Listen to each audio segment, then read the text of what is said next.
அவர்கிட்ட வந்து பூனைக்காளி விதை வாங்கிட்டு வந்து என்னுடைய தோட்டத்தில் போட ஆரம்பித்தேன். போட்டுட்டு அது பெருசாக வந்து காய்க்க ஆரம்பிச்சு. ஆனால் எனக்கு உண்மையிலே வாங்கிட்டு வந்தப்போ எனக்கு பூனைக்காளின்னு தெரியாது.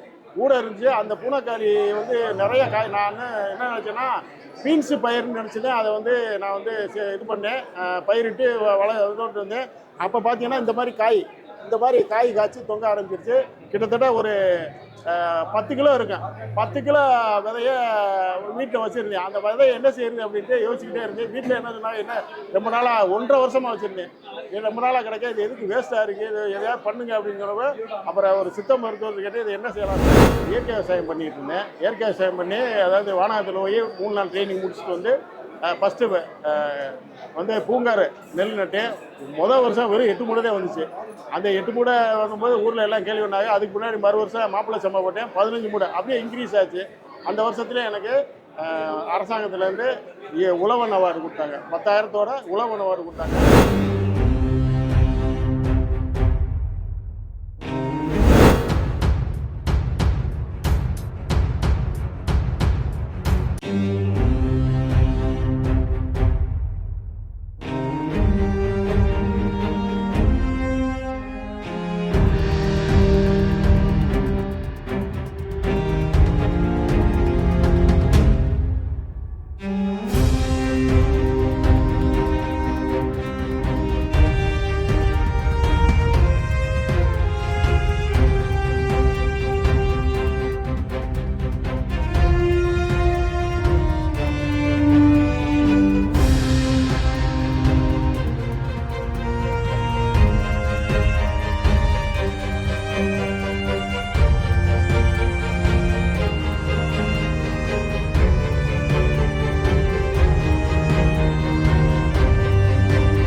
வணக்கம், என்னுடைய பேர் பாண்டித்துறை. நான் வந்து முன்னாள் தீயணைப்பு துறையில் வேலை வச்சு ரிட்டையர்ட் ஆகிட்டு இயற்கை விவசாயம் பண்ணிகிட்டு இருந்தேன். இயற்கை விவசாயம் பண்ணி அதாவது வானகத்தில் போய் 3 நாள் ட்ரைனிங் முடிச்சுட்டு வந்து ஃபஸ்ட்டு வந்து பூங்காறு நெல் நட்டு வருஷம் வெறும் 8 மூடை தான் வந்துச்சு.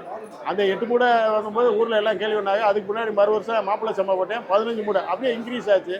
அந்த வருஷத்துல எனக்கு அரசாங்கத்திலேருந்து உழவன் அவார்டு கொடுத்தாங்க. 10,000 உழவன் அவார்டு கொடுத்தாங்க.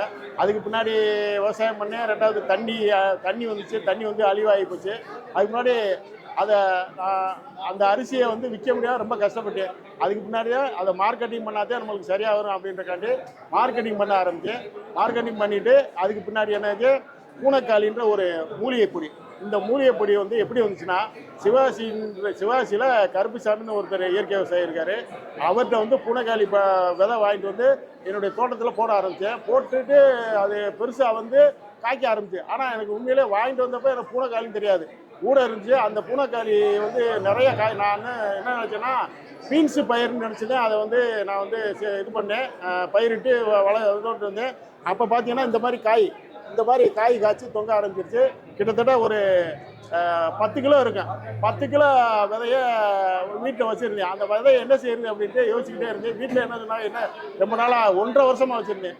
இது ரொம்ப நாளாக கிடைக்க இது எதுக்கு வேஸ்ட்டாக இருக்குது, இது எதையாவது பண்ணுங்க அப்படிங்கிறப்ப அப்புறம் ஒரு சித்த மருத்துவர் கேட்டு இது என்ன செய்யலாம்னு, இந்த மாதிரி நரம்பு தளர்ச்சிக்கு அருமையான மருந்து அப்படின்னு சொன்ன முன்னாடி அதை அவர் சொன்ன பக்குவத்தில் செஞ்சு நானே சாப்பிட்டு எனக்கு வந்து நரம்பு பிடிச்சி இழுக்கும். இந்த நரம்பு சியாட்டிக்கா நரம்பு வந்து இழுக்கும். அந்த நரம்பு இழுத்தது என்ன ஆச்சுன்னா, இதை சாப்பிட்ட முன்னாடி சரியாயிடுச்சு. அதுக்கு முன்னாடி இதை ஏன் நம்ம சேல்ஸ் பண்ணக்கூடாதுன்னு யோசிக்க ஆரம்பித்தேன். அதுக்கு முன்னாடி இந்த பூனைக்காளியை வந்து இந்த மாதிரி இது பற்றி மேம்படுத்தி நான் வந்து சேல்ஸ் பண்ண ஆரம்பித்தேன். இந்த மாதிரி ஸ்டாலு, இந்த இயற்கை விவசாயிகள் ஸ்டால் போடுவாங்க. அப்போ போய் நான் வந்து எல்லா இடத்துலையும் போக ஆரம்பித்து மக்கள்கிட்ட நல்ல வரவேற்பு இருந்துச்சு. அதுக்கு முன்னாடி இப்போ சேல்ஸ் பண்ணிகிட்ருக்கேன். மதுரையில் ஒவ்வொரு மாதமும் 2வது சனிக்கிழமை சந்தை நடக்கும், இயற்கை சந்தை. அந்த இதில் போய் நான் வந்து சேல்ஸ் பண்ண ஆரம்பித்து மக்கள் நல்லா வர. மதுரையில் காஞ்சி மியூசியத்தில் ஒவ்வொரு மாதமும் 2வது சனிக்கிழமை அங்கே நடக்குது. அதில் போய் சேல்ஸ் பண்ண ஆரம்பித்தேன். சேல்ஸ் பண்ணால் நல்லா மக்கள்கிட்ட வரவேற்பு இருந்துச்சு. இது மட்டும் இல்லை, இந்த இந்த இந்த பல்பொடி இது வந்து இப்போதே நான் வந்து 1.5 வருஷமாக யூஸ் பண்ணி பார்த்து நல்லா இருக்கும். இந்த பல்பொடி இப்போ தயார் பண்ணிக்கிட்டு இருக்கேன். அப்புறம் இந்த நேச்சுரல் ஹேர் டை, இந்த பல்பொடியில் என்னென்னங்க இருக்குது? இந்த பல்பொடியில் வந்து இது வந்து இந்த பல்பொடியில் வந்து புங்க விதையுடைய பருப்பு, அது புங்க விதை, பார்த்தீங்கன்னா இந்து உப்பு, அப்புறம் லெமன் தோல் அந்த பவுட்ரு, அப்புறம் பார்த்தீங்கன்னா நாயுருவி, இதுதான் போட்டிருக்கேன். இதை வந்து விளக்கும் போது என்ன நடக்குன்னா பல்லில் எந்த பிரச்சனையும் வராது.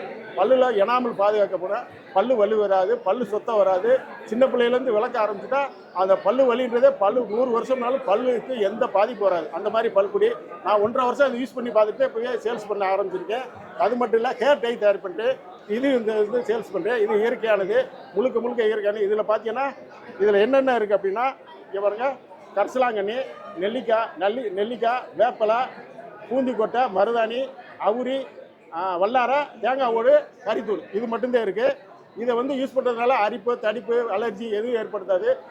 குறைஞ்சபட்சம் 10 நாள் வரும். 10 நாளுக்கு முன்னாடி உள்ளேருந்து வெள்ளை முடி வரும்போது வெள்ளையாகும், மற்றபடி கருப்பாகவே இருக்குது. மேலே உள்ள முடியெல்லாம் கருப்பாக தான் இருக்கும், எந்த சைடை விட்டும் வராது. இது மட்டும் இல்லை, நான் வந்து இந்த சோப்பு தயார் பண்ணுறேன். இந்த சோப்பு தயார் பண்ணி சேல்ஸ் பண்ணுறேன். இது பார்த்தீங்கன்னா இது வந்து குப்பை மேனியில் தயார் பண்ணியிருக்கேன். குப்பை மேனியில் தயார் பண்ணதுனால அந்த சருமம் நல்லா இருக்குது, ஷைனிங் கொடுக்கும். ரெண்டாவது முழுக்க இயற்கையால் விளைஞ்ச தேங்காயிலேருந்து எடுக்கப்பட்ட தேங்காய் எண்ணெயிலேருந்து தயார் பண்ணுறதுனால அருமையாக இருக்குது. இது சைடு எஃபெக்ட் இல்லை, அருமையாக இருக்குது. இது மட்டும் இல்லை, இன்னமும் இந்த பாருங்கள், அந்த இஎம் கரைசல்னு சொல்லி இஎம் கரைசல்னு அதுவும் சேல்ஸ் பண்ணுறேன். இது இங்கே தஞ்சாவூர்னால அது கொண்டு வர முடியல, ஏன்னா டிரான்ஸ்போர்ட் கொண்டு வர கஷ்டம். அதனால் அதுவும் சேல்ஸ் பண்ணி அது நல்லா போய் இது பாத்ரூம் க்ளீன் பண்ணேன். பாத்ரூமில் ஊற்றி விட்டோம்னா 1 லிட்டர் தண்ணிக்கு ஒரு 10 மில்லி ஊற்றி விட்டோம்னா அது பார்த்தீங்கன்னா அதில் உள்ள கழிவுகளை பூரா சாப்பிட்டு வெறும் தண்ணி தான் கிடக்கும். அந்த தண்ணியை பூரா சுத்தப்படுத்திடும். அதனால் ஸ்மெல்லுன்றதே வராது. பினாயில் பிளிச்சிங் மாதிரி எதுவும் தேவையில்லை. இது மட்டும் யூஸ் பண்ணாலே போதும். அதுக்கு பின்னாடி மல்டிபர்பஸ் இயற்கை சலவை கரைசல், இதுவும் நான் தயார் பண்ணி சேல்ஸ் பண்ணிக்கிட்டு இருக்கேன். இதுவும் அருமையாக போயிட்டுருக்கு. ஒரு 10 துணிக்கு 100 மில்லி இந்த சலவை கரைசலை ஊற்றி 1 மணி நேரம் ஊற வச்சு வாஷிங் மிஷினில் போட்டோம்னா அழுக்கு சுத்தமாக போயிடும். அருமையாக இருக்கும். இயற்கையாக முழுக்க இது பூரா இந்த தண்ணியெல்லாம் செடி உயிருக்கு பாயும்போது எந்த பாதிப்பு வராது. செடி உயிருக்கு உரமாக பயன்பட ஆரம்பிச்சிடும். அது மட்டும் இல்லை, நிறையா இயற்கையில் காய்கறி தோட்டம் போட்டிருக்கேன். அதே மாதிரி வாழை போட்டிருக்கேன், தென்னை மரம் வச்சுருக்கேன். எல்லாமே முழுக்க இயற்கையாக மாறி இயற்கையிலே இதுன்றதுனால 8 வருஷமாச்சு நான் ஆஸ்பத்திரி பக்கம் போகிறதே இல்லை. முழுக்க சொந்தமாகவே எல்லாமே தயார் பண்ணி நான் வந்து இயற்கையாக தற்சார்பாக வாழ்ந்துக்கிட்டு இருக்கேன். இதே என்னுடைய வரலாறு. வணக்கம்.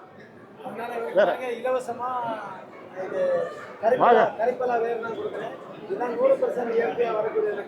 ஐயா, சரி, உங்களுக்கு ஒரு இலவசம் கொடுக்குறேன்.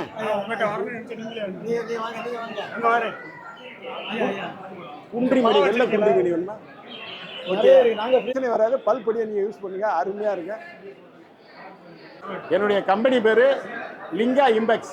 இது வந்து என்னுடைய தொடர்பு வந்து 80 15 46 31 21 8015463121. இதை வந்து நீங்கள் தொடர்பு கொண்டு பேசுனீங்கன்னா இந்த பொருள் பூரா உங்களுக்கு அனுப்பி வைக்கணும். முற்றிலும் முழுக்க இயற்கையானது. நீங்கள் பயன்படுத்தினீங்கன்னா ஆஸ்பத்திரி போக வேண்டிய அவசியம் வராது. முழுக்க இயற்கையானது. பயன்படுத்தி எல்லாரும் பயன்பெறுவோம். வாழ்க வளமுடன்.